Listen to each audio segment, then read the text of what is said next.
Welcome to an Eastern Conference Finals edition of the Putback on SNY.TV. I'm Ian Begley, host of the Putback, and we're going to talk Knicks-Pacers for the next 30 minutes or so with two great guests. One, NBA senior writer for The Athletic, Joe Vardon. Joe told us before the show that this is his 11th straight conference finals. He covered the Cavs for a long time, and he spent many of previous springs in Boston. So here he is in New York, ready for the series.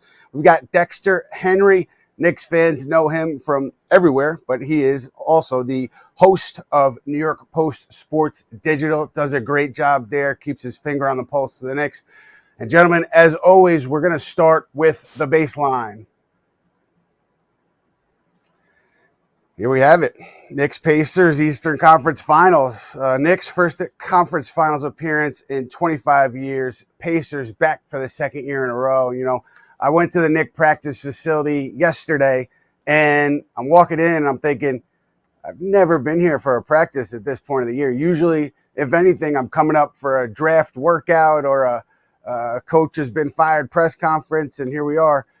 Eastern Conference Finals. So a very different scene at the practice facility yesterday for me. And I want to get right into it, though, guys. From a Exodus basketball perspective, what do you think is going to be a key in terms of the Pacers imposing themselves on the Knicks? And Joe, we'll start with you. Yeah, I mean, I've been thinking about that since almost the moment that they bounced the Cavs in 5 games. It was interesting. It was either before game 5 or after, I can't remember. But Cavs coach Kenny Atkinson compared the Pacers to a college team, and he said it as a term of endearment. You hear about the pace or the tempo at which the Pacers play, but that can be a little bit misleading because it's not just that they get the missed shot and get out into transition, or even that they take the ball out of the basket and throw it ahead quickly. They start on defense by pressing 94 feet. And it was too much for a somewhat banged up. We could talk a little bit about that or not, because the Cavs are done. But the Cavs maybe didn't have all the horses, and certainly over a 5-game series, they wore down. They could not sustain the level at which the Pacers play. So you get into this Knicks situation, and on paper, as we know, they don't play a ton of guys. And so the same basic question is, will the Pacers, just the way they play, is that too much for the Knicks over a 7-game series? The big difference is the Knicks are mentally tough. They just have tougher guys than the Cavs do right now. So, and they're in better shape. I don't know what else you could say about this. I mean, the Cavs were so thoroughly gassed at the ends of those games, and the Knicks, with the short rotation at which they play, they're coming back from 20 points down against one of the best teams, out there last series. So you wonder if the mental toughness and physical conditioning of the Knicks will mitigate that factor from the Pacers side, but the Pacers play at a pace that you're just not that used to in the NBA. Yeah, it's going to be interesting. Is it Jalen Brunson dealing with that ball pressure? Do they have Josh Hart bring the ball up? Is it someone else? How do they break the pressure? Because if you're asking Brunson to bring the ball up against that full court pressure every time, that's going to wear on him a bit, I would think. So that's an interesting one to take a look at. Dexter, how about you? What are you looking at? Yeah, I'm looking at, a lot of what Joe said I thought was really good in terms of the pace. And you look at how the Pacers have played since January 1st. They're within the top 10 in pace. But I think the most impressive thing with them is they were number 1 in assist to turnover ratio. This is a team that does not turn the ball over a lot at all whatsoever. The Knicks are one of those teams too. So who dominates the pace is going to be really important here. I think where the Knicks could have an edge here, as you heard Joe talk about the toughness, is what they can do on the glass. Mitchell Robinson has been so key for them during this postseason. If he's able to get them second chance opportunities, that could bode well for the Knicks. So I think that's a way they can control the pace. I do worry a little bit about what you brought up there, Ian, in the fact they're going to press Brunson full court. Is Josh Hart going to take some of that ball handling responsibilities? Will we also see that from Mikal Bridges?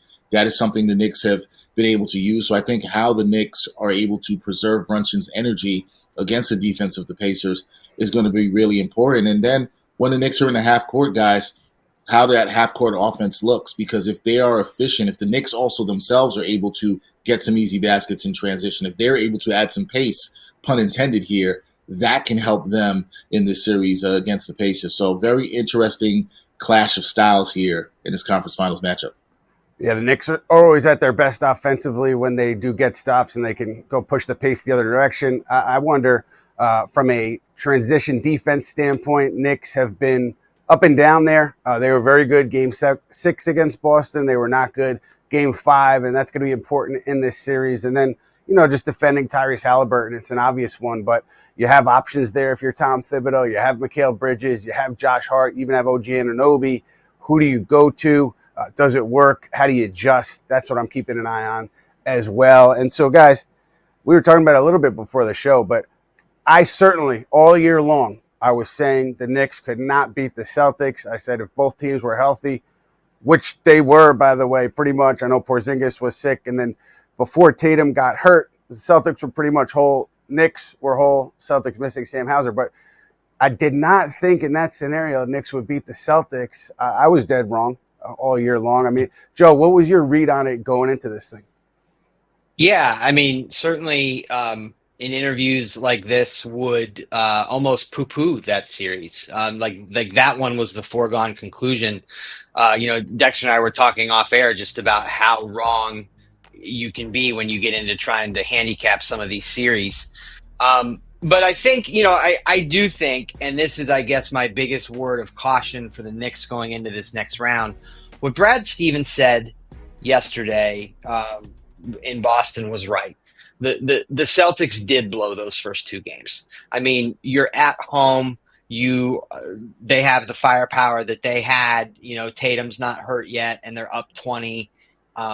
And to go into the offensive funk that they did, you can't account for that. So good for the Knicks to take advantage of it.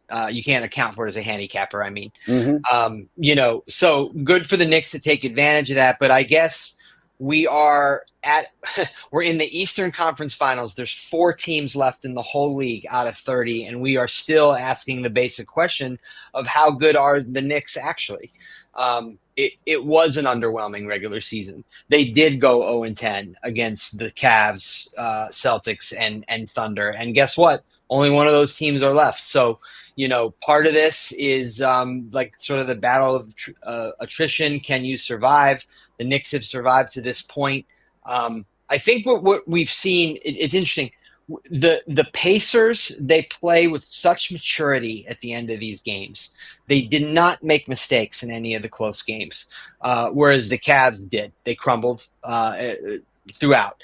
The Knicks, though, they're so. I just feel like they are so tested in these late game situations, and Brunson obviously being the clutch player that he is.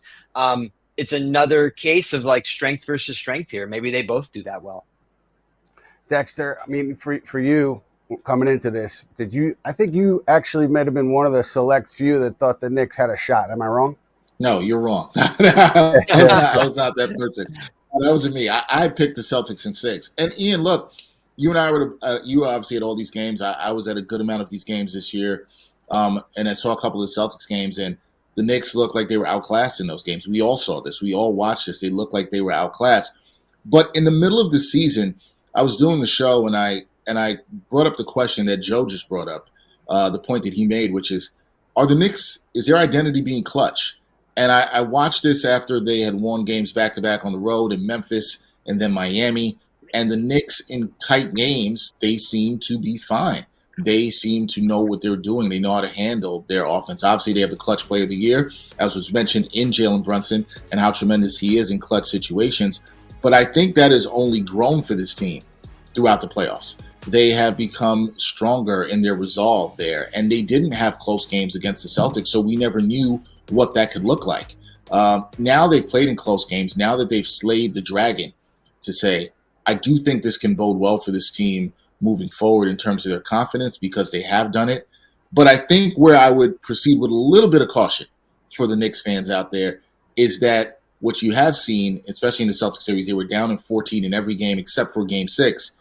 You have to say you don't want to play with your food. And I'm not calling the Pacers food, because I'm respecting the opponent, but I don't think you want to get into a habit of being down to opponents and coming back and then putting yourself in stressful clutch situations often. I think at times it has to look somewhat like it did in Game 6, where you can be dominant from your start, have your foot on the gas, and move forward. So I do think this Knicks team is tested. But yeah, Ian, no, I did not pick them to beat the Celtics. I wasn't that guy. I was trying to take care of you there, but all right. You tried. Joe, Indiana, they didn't start the regular season out strongly, right? Like Haliburton, it seemed like he was banged up still, dealing with something. And then they do what they do the last few months. I mean, just paying attention to from afar and then seeing it up close in this series. What has changed with this team and what is working so well for them right now? Well, Ian, you bring up a great point. They got off to a terrible start, and Tyrese Haliburton was certainly getting off to the worst start of his career. And then beyond that, they had injuries on the perimeter. So, you already have a team that has this reputation of not being very sound defensively, and then they were hurt there in those spots where they actually have strong defenders. But right around, I went with the Pacers to Paris for the series against the Spurs with Wemby there, and right around that time is when they were really starting to feel better about themselves. Like, guys were getting back and they were healthy, and they had learned something. They had found something on defense that they could lock into, and they started to practice it. Nembhard was making a much bigger impact, like healthy and out there on the perimeter, and Mathurin, who was out, for the playoffs last year. So everything was starting to come together. And, what you wind up with is a team that finished the year 40-15. So, they couldn't quite catch the Knicks for third, but they were a team that found that. I don't know if you want to say found its identity or I think it's more accurate to say that sort of like reconnected with it right around that January mark, and certainly has been one of the best teams in the NBA since. Yeah, they've been fantastic. And like the Knicks, they went 2-1 against Indiana in the regular season. But after what the Knicks did against Boston and what Indiana has done since that January point on, regular season, I don't even think it's worth taking a lot of time to talk about. But I know that in talking to some of the guys yesterday after practice, Jalen Brunson said the loss last year in the postseason still stings because they lost. Josh Hart talked about how this group is just different than last year's group. They went into that series hobbled. They came out of it even more hobbled, and this team is healthy. So it's a different team, and the mindset. Look, I thought late regular season, this group did not have I want to say fortitude, maybe that's putting it too plainly, but fortitude to come through and come back from tough late game situations, certainly to come back from 20-point deficits to one of the best teams in the NBA on the road. I was dead wrong there too. Something has happened here where this team, whether it's just a product of having been together for long enough or if something else clicked here, but something's different. This team is playing in a way with a cohesion that I hadn't seen most of the regular season, and it's surprising to me. Dexter, for you, when you look at where the Knicks are coming into this one, you have them favored against Indiana if you were to make a pick? Yeah, if I was to make a pick, I would have them favored, Ian, very, very slightly. But as Joe and I were talking about this off air, we could see this going many different ways. I think what you would like if you're going to favor the Knicks is you like some of the things we've talked about already. You have to like their resolve, their toughness, the fact that I think most people agree they have the best player in the series in Jalen Brunson.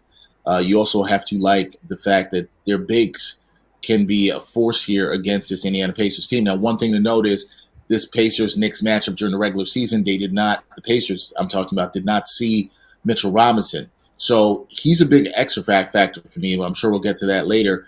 But I think the reason I like is that there's some motivation there too. I think that matters for the Knicks losing to this team last year. The home court advantage they will have. It's why I give the Knicks a slight edge. And I just think they're a little bit more battle tested.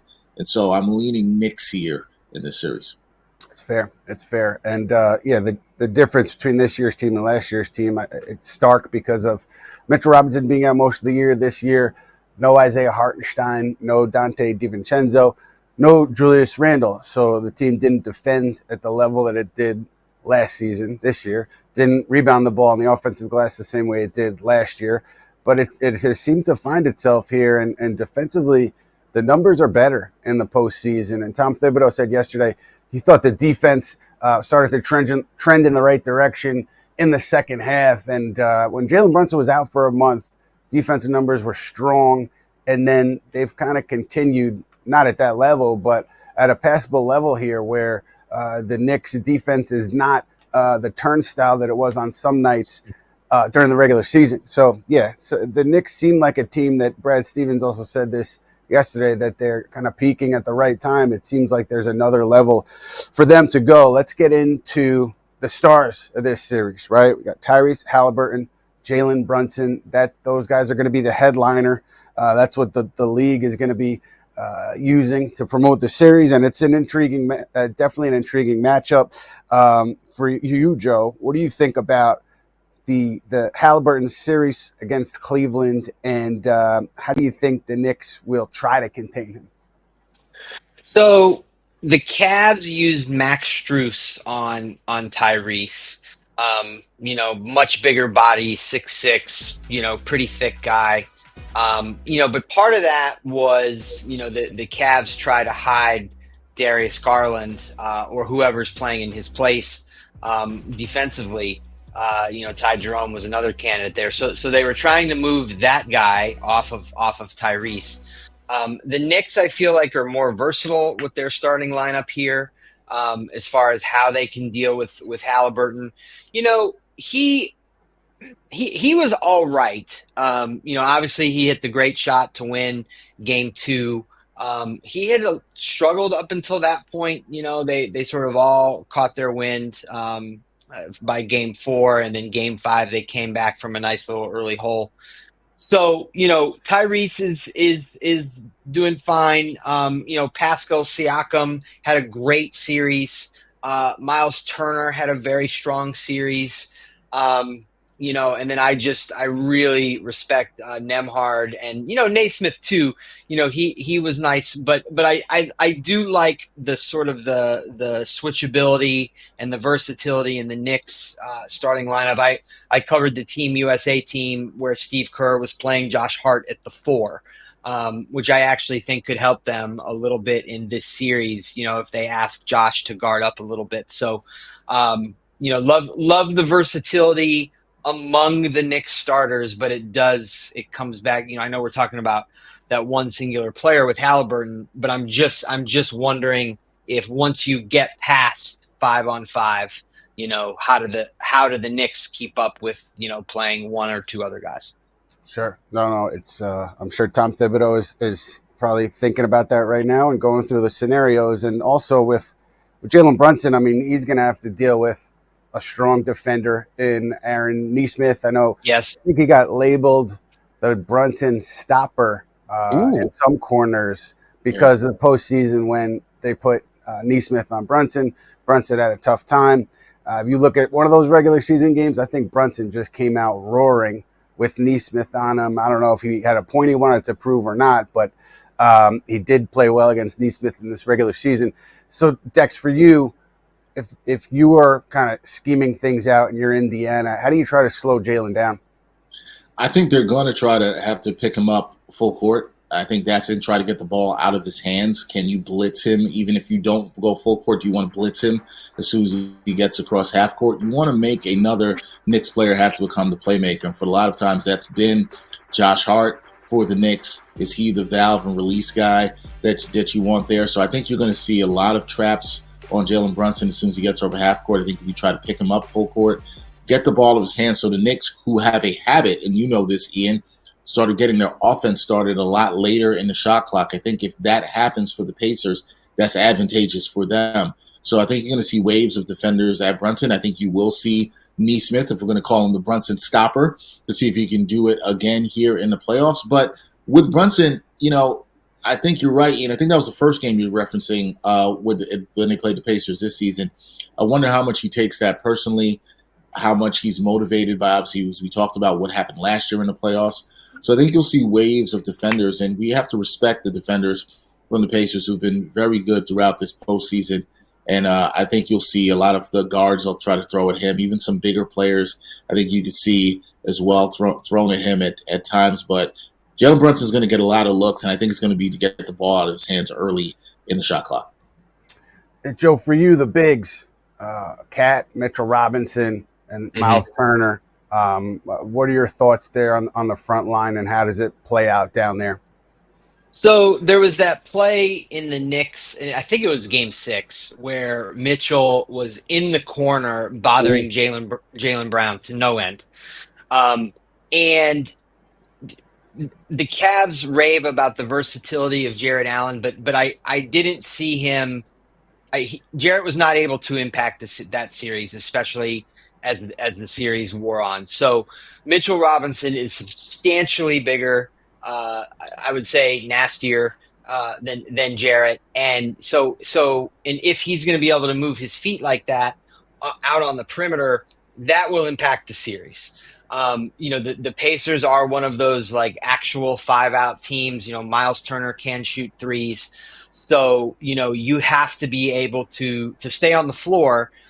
You have to be able to get out there. So Mitchell's going to have to do that. But he seemed pretty comfortable with it. I also, I've been thinking a lot about Cat. I really liked him at times in the Celtics series. I think he has a chance here. He's going to be going up against an all-star in Siakam, who beat up on Evan Mobley pretty well. So I think that maybe the series actually swings on these matchups. The Pacers really enjoyed an advantage as this last series wore on in the front court, and it comes down to, are the Knicks guys nasty enough to keep up? And that's what we're going to find out. Yeah, I'm curious too, Joe. Like, we've seen teams, Detroit, Boston, put a smaller player on Karl Anthony Towns and put the center on Josh Hart and kind of let the center roam and be a help defender where the center needed, and throw a double at Towns if they needed to do that. And so I wonder if that continues here in the Indiana series. Do you take a guy like Nesmith or Nembhard and put him on Cat and then muck things up there? It was interesting. I was listening to, this was a really, really good breakdown of the series. Knicks Film School, they did a show with Caitlin Cooper, who's all over the Pacers. And she said she actually thought initially Miles Turner would be matched up against Karl Anthony Towns, so that the Pacers would do something different and go traditional where other teams had not done that. So that's something I'm keeping an eye out for early on. But Dexter, when you look at the rest of the Knicks that we haven't talked a lot about yet, OG Anunoby, obviously Miles Bridges, excuse me, Mikal Bridges, and the rest of the cast, who do you think is the X factor here? Who could swing this series? For me, it's going to be Mikal Bridges because I think the matchup for him, if he's guarding Haliburton early on in this game, I think it's a really good matchup for him just because of his length. We know Haliburton, the tall player, is 6'5", very funky release, but is so effective scoring. I think what he can do on defense, and I think the reason I say that also is, Ian, when you look at how well Bridges has played defensively throughout this postseason, he's been tremendous. He's been doing all the things we didn't see from him consistently throughout the regular season, and that's fighting over screens, not shying away from contact on the defensive end. And then he's got the confidence on the offensive end, right? Hitting a lot of shots late. He's been a clutch player for the Knicks throughout this postseason. He's had a lot of big moments, obviously 2 big defensive moments in games 1 and 2 against the Celtics. So the reason, because of his two-way ability and then the confidence level we've seen rise with this guy throughout the playoffs, I think that's why he's an X factor for me. But when you add all the guys here, Ian, Wingstop is going to have to be Wingstop, right? They're going to have to deliver here in the postseason, this matchup against the Pacers. But I think Bridges leading the way in the way he's been playing, I got him as the X factor among those 3 guys.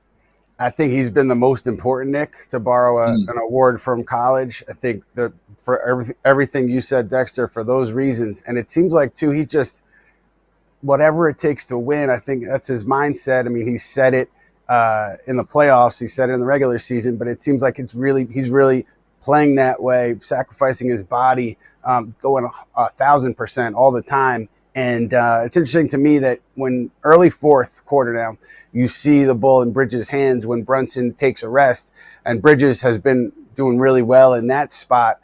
You go back to that Boston game, his play, I believe it was game 2, fourth quarter, was key. He helped bring them back. And so that early fourth quarter, Bridges with the ball in his hands has been really impactful for New York so far. Let's see how it goes in Indy. Joe, both teams into account here, who is your X factor in this series? My X factor is whoever the Knicks use to break that press. They're not going to, they are probably not going to be able to rely on Jalen Brunson to just bulldoze his way up the floor. And then if he does, it's so much harder to get into the offense because once you get across the timeline, the Pacers don't stop. So that was an adjustment the Cavs never made. They never got that second guy in there for a skip pass to get the ball ahead and set up.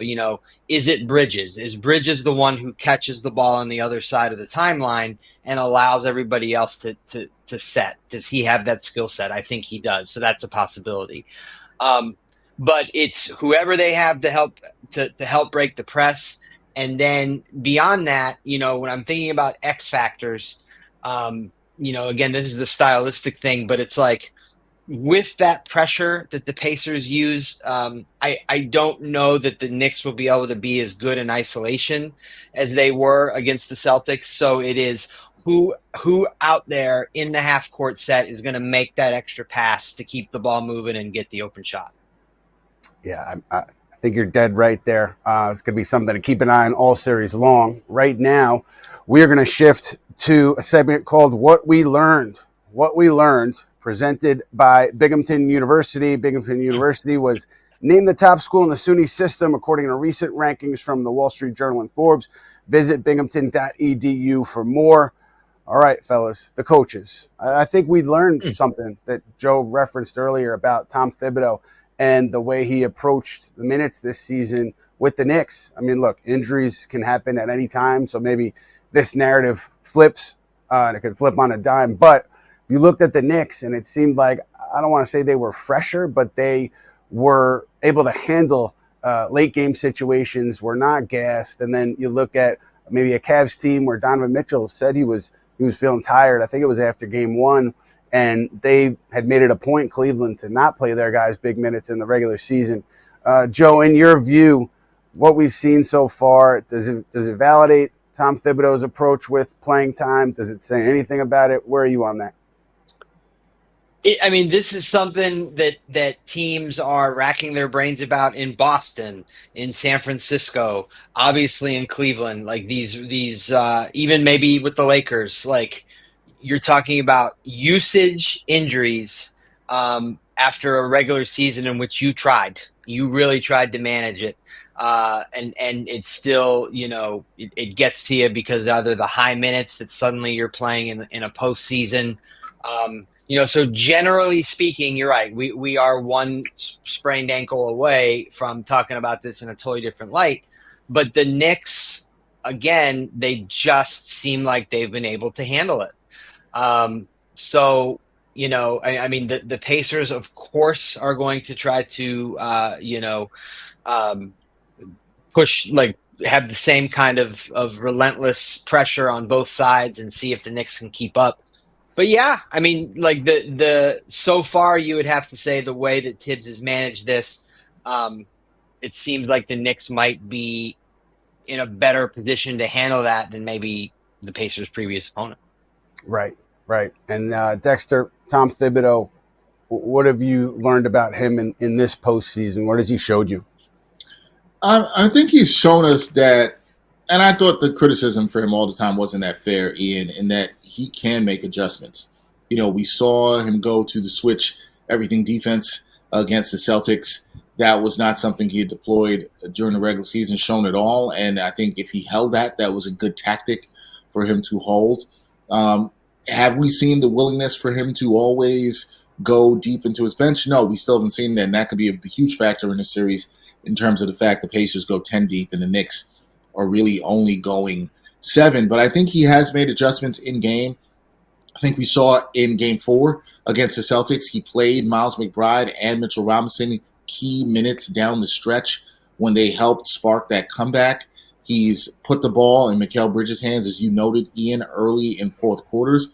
So I think the notion that Tibbs can't make adjustments through the playoffs has been dispelled. And the other thing is, the minutes police. They were out in full force throughout the season. You haven't heard much about the minutes police here in the playoffs around the Knicks. And in fact, now the narrative is, as Joe talked about, the minutes that the Knicks have played, their starters particularly have played, might bode well for them here in the playoffs, where they have been ready in late game situations. They have not been fatigued. So I think the little things is, you've seen that he can make adjustments. Tom Thibodeau is one of the best coaches in the NBA.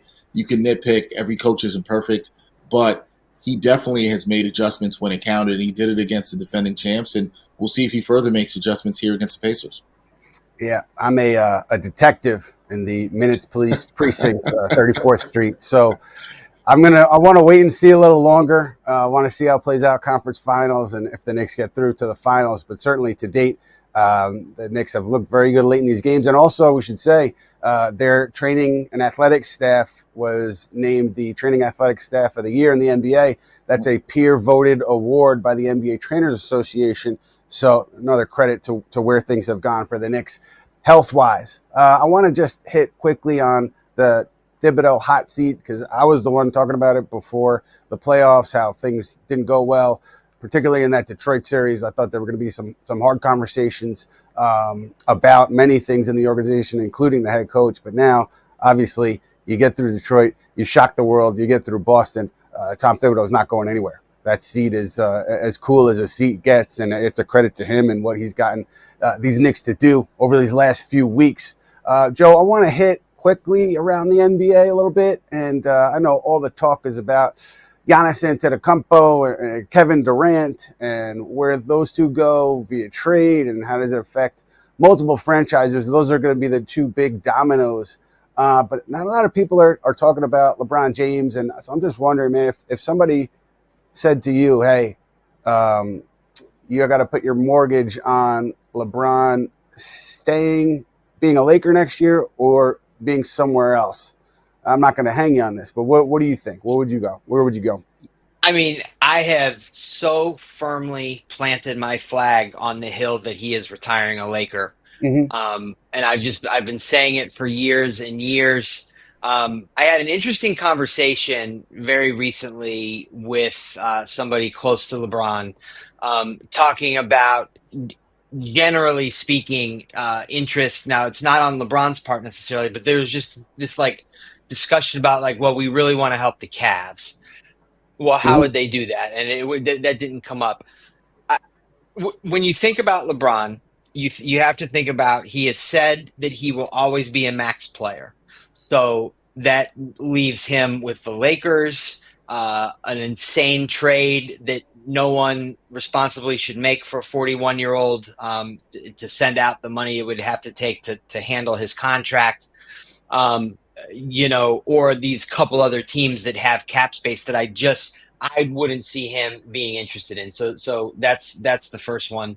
Mm-hmm. If he was going to take this incredible pay cut and basically play on either a veterans minimum, which the Cavs are going to be over the second apron, so it would be so hard for them to pay almost anybody anything that comes in. But I guess that would be an option for LeBron. But beyond that, his son is literally on the team. He likes that. He's got a second child who's going to be at college in Arizona, but then his younger daughter obviously lives at home in Los Angeles. He's not the kind of guy that wants to live away from home. And so I just don't see that. I don't see the scenario where he leaves. Yeah. The only thing I would add is, and this is a couple years back, but at that season where he broke the scoring record, I was told that if he wanted to go somewhere after that year, Lakers were willing to work with him hand in hand and figure something out there. Obviously, they end up going to the conference finals, I believe, that year after the moves that Rob Pelinka made. And so it was a moot point then. But I just think based on that, I'm sure the Lakers would work with him if he did want to go elsewhere. We are going elsewhere now to the Talkback, which is piloted, I should say, by my friend and yours, Matt Spendley, the Big Spend, SNY CEO of social media. And Matt, what do you have for us? What's up, guys? Thanks for being here. I'm a little blurry, so I'm going to have to refresh my screen. But let's start with the first question. So, Joe, I want to ask you this, and then, Dex, I'm going to come to you about the double bigs lineups for the Knicks. Our guy Gatsby on YouTube is asking, hey, guys, with the Pacers being a poor rebounding team, could the Knicks use that to their advantage? So we know the Pacers are not an offensive rebounding team, not part of their identity at the pace they play. The Knicks, with their bigs lineup, have really been able to take advantage there. So, Joe, I'm curious for you, when you look at the matchup, what do you think about the rebounding and that being a potentially big part of the series? Yeah, I mean, that is something that the Knicks definitely want to hit on. When the Pacers momentarily felt like they were, I don't know if in trouble is the right way to say it, but the Cavs had won game 3. And, the question was, is this series going to shift? What the Pacers did was they doubled down on the pressure we've been talking about all for the entire show. But then the other thing that they did was they made a fundamental commitment to rebounding. This was something that was put up on chalkboards inside the Pacers facility, at dry erase boards, just like to a man that they were going to find a way to rebound at both ends. And it worked. I think the final statistics, like that rebounding night, were about even, but the Pacers were ahead by 41 at halftime. And they were better in that series than they had been during the regular season, and then certainly what you would have thought given who the Cavs had with those two bigs. So, yes, the bigs we've been talking about on the Knicks have to hit the boards, but you need Josh Hart out there cleaning it up, from the position that he plays, and Bridges as well. And obviously different teams, but last year in the Knicks-Pacers series, whoever won the rebounding battle won the game. So, obviously, some more to see this year. But, Dex, I'm curious for you, talking about, Cat and Mitchell Robinson, who we talked about a little bit earlier. In the playoffs, they've played 90 minutes together in 12 games, plus 13 net rating per 100 possessions. They only played 47 regular season minutes together, obviously because of Mitch's health. It's been something that Tibbs was asked a lot at the end of the year. Is this a lineup you're going to use? And he went to it against the Celtics. Do you think we'll see it against Indiana, given how different their personnel is? I think you will. And I don't think Tom Thibodeau is going to be scared to use lineups where, especially if Cat's in foul trouble, which he has a penchant for doing, where he'll go to Mitchell Robinson more and play him heavy minutes. I think Game 4 against Celtics was an indicator, as I talked about before, where Tom Thibodeau was willing to even play Mitchell Robinson solo in lineups without the double big lineup. But I do think we'll see some more double big minutes, and I think it's because Tom Thibodeau is going to look at some of the numbers here when it comes to the Pacers. They're averaging and giving up 16.2 second chance points per game here in the postseason. And then with Robinson on the floor, guys, Mitchell Robinson is grabbing 39% of the Knicks misses, right, when they miss there. So getting those second chance points, and I think it's going to be huge. Second chance points are going to be huge in this series. So if you can also have that double big lineup out there where you get minutes for Mitchell Robinson, you still get the spacing from Cat on the floor, that can be huge. So I think Tibbs has shown the willingness to make the adjustments. I think he will use it, and we'll see a little bit more of it in the series. And I think the data's been good. As we've seen a limited sample size in the regular season, as we've gone forward, we've seen more of how it's looked good. So, yeah, I do expect to see more of that this series. And then last year, the Knicks missed Mitch in the series against the Pacers. He only played in Game 1 and didn't play the rest of the series. So it's a thing that the Pacers did not see in the playoffs last year. Ian, I want to switch gears a little bit, coming to you from our guy, the Cooler, asking, do you guys think Obi Toppin and Tyrese Haliburton have extra motivation to beat the Knicks? The Knicks passed on Haliburton in the draft in 2020, as did several other teams, and gave up on Obi a couple years ago after he was dealt. So for those guys, I know Haliburton talked a little bit yesterday before the series began about, his reception to MSG. The Pacers definitely reveled in the victory a little bit last year after they won Game 7 at MSG. So for you, what do you think about those guys and the Pacers in general coming to New York to potentially beat the Knicks? Yeah, with Haliburton, I don't think his motivation would stem from the draft. I think it would stem from going forward here, going to the finals, but also what happened last year and wanting to do it again and like reveling, as Matt said, in that villain role because he played it well last year. But Obi Toppin, look, I'm guessing. I'm just going to guess. I don't think anybody would say it publicly. I don't think he would say it publicly because there'd be no reason to. But I do, if I'm guessing, I think he'd be very motivated to play well against the Knicks. They did move him at the end of towards the end of his rookie deal. He, never got a consistent opportunity. I would say playing behind Julius Randle, it made sense for him not to get that opportunity. But I think there was some frustration. And so, yeah, I do think that he will be motivated against his hometown team. And whether he says it publicly or not, I do think it would be there. And Obi, a big part of that depth that I think is one of the keys to the series, too, with Indiana. I mean, it's what we saw last year also. Obviously, the Knicks look like a different team, but the Pacers and how deep they go, will be critical to the series. So that's what I got, guys. Thank you. Thanks, Matt. Thank you, Matt. So, fellas, we are going to wrap up here momentarily with final thoughts. But actually, I'll save that. I'll save my final thought. I want to hear from you guys first. When you're looking at this series, game 1, Wednesday, what are you looking at immediately in this series that lets you know it's going to go the Pacers' way or it's going to go the Knicks' way in terms of game 1? For me, I'll say the Knicks' defensive intensity. How do they come out game 1? We've seen at times, Ian, where they've just, not had the intensity, and the team has talked about it, players have talked about it. They're not, locked in on the defensive side of the ball. I think how locked in they are on the Pacers, and if they are locked in, then how they're able to get the crowd, which is ready to explode here in New York. We've all seen the videos. They're ready to go crazy. Can they get the crowd behind them? Can they give them more of a reason to cheer? I think if the Knicks come out with some of the same energy they had in Game 6 against Boston, I think that bodes well from them. I think also if it goes the other way and the Pacers come out with really strong energy, especially on the offensive end, how do they weather that storm? So I think the first, I'll say 5 to 6 minutes of this game and just who's bringing the requisite energy on defense and then offense, and also what the Pacers might throw to the Knicks on defense will tell me a lot. So I'm really looking at just the energy the Knicks bring on the defensive end in game 1. Yeah, fascinating. And how about you, Joe? So a lot of thoughts run through my head on this. What we've been talking about all day with the way the Pacers play. Can the Knicks keep up?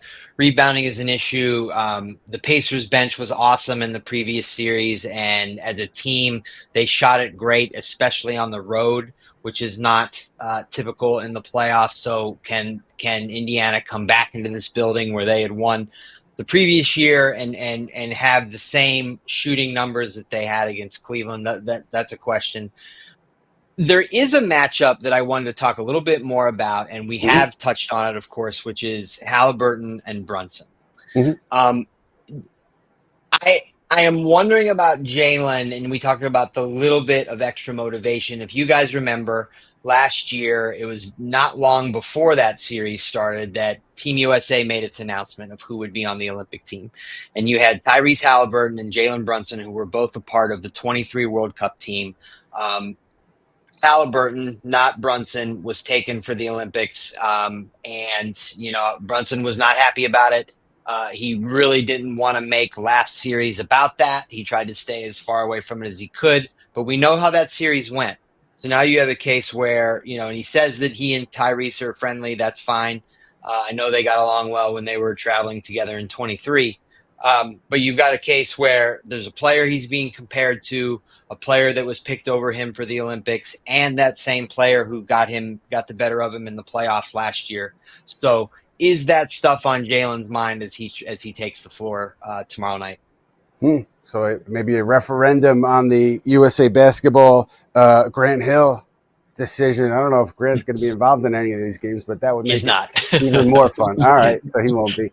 My final thought, just a PSA, my opinion, don't throw garbage at Brian Windhorst. Windhorst, obviously, he's a public figure. He's on everybody's screen all the time. That means certainly he is open for scrutiny. You're open. Anybody's welcome to disagree with him. You want to yell at him, okay. But if you're going to throw garbage at Brian Windhorst, take a second and say, what has happened in my life to get me to this point to where I'm strongly considering throwing garbage at someone who covers the NBA. It's not acceptable. It's not a good look. Don't do it. That's my PSA.